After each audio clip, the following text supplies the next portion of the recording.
We all know how daunting it can be to make the right career move or just follow your dreams. Well, to put those anxieties into perspective, I'm joined in studio by Dean Botha from the Pride Factor Initiative. Thank you so much for joining me. Thanks for having me. Well, can you tell us a little bit more about this initiative and what it is that you guys do?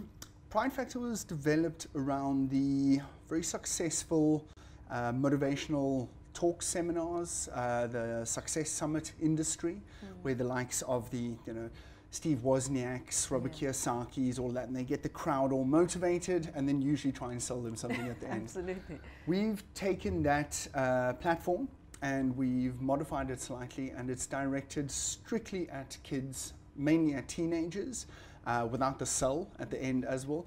So basically what it is motivational seminars for teenagers, talking about careers and things after life, and mainly about trying to find their passions.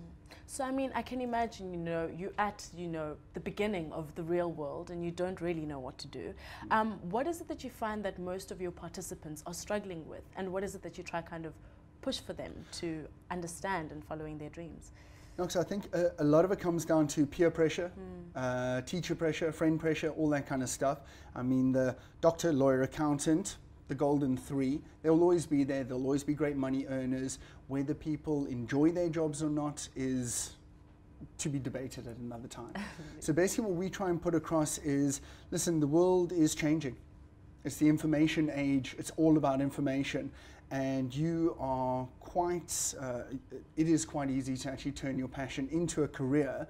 So that's what we're trying to do, is just try and inspire the kids to find their passions, to turn their direction and their focus towards it, because at the end of the day, I mean, you're going to spend a large portion of your life working, and if you're doing something that you love, we see that as the golden opportunity. Absolutely. So can you tell me how do you kind of encourage these kids to negotiate that relationship with their parents? I do understand, that there comes peer pressure and also like parent pressure and financial constraints and obligations that you need to fulfill. How do you make these kids understand that, anything is really possible? I think one of the main things we need to do is one of the main things that we direct the kids to do after school is obviously study more. Study more is the kind of the golden choice. Try and study more, further your education in every way that you possibly can. If you can do that and or have a job at the same time, wonderful. But if you can tap away at your entrepreneurial nature, something that, creativity or music, TV presenting, web design, building things we have. If you can find a way of tapping away at that, and as I say, becoming really good and trying to direct that and turn that into your career, then you have found your balance with, as I say, with what you said, the pressures of the parents and the teenagers, or the parents and the teachers, as well as your passion side of things. Well, I do understand that you also have quite a dynamic CV and that you're doing a lot of things and have done a lot of things. How have you kind of used your own experiences as, a presenter and, speaker, and how have you used that to kind of channel, I don't know, motivation to these kids that you don't need to do one thing, Yeah. I think the whole Pride Factor has kind of become a culmination of mine and my business partners' lives. Tracy McGregor and Mark Bureau are both business partners of mine, as well as a guy called Tamir Morat and Paul Botha. And all of us have found our careers coming from the things that we love. So for instance, I mean, I've been involved with professional surfing for a long time. I was a sponsored athlete for a long time. I then got into surf coaching, dealing with kids.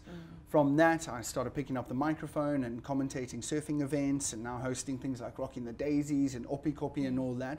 So the public speaking side came about, which introduced me to the Success Summit industry.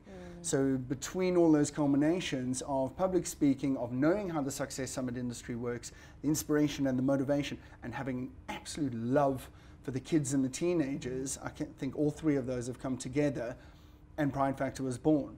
Also just with the underlying fact that unemployment is tearing its way through this country. And if we can pass along a entrepreneurial spirit where the kids aren't necessarily going out and getting a job, but going out and creating jobs, I think that's the goal at the end of the day, is to actually create a set of entrepreneurs that are excited about what they do, who are actually in turn creating more jobs,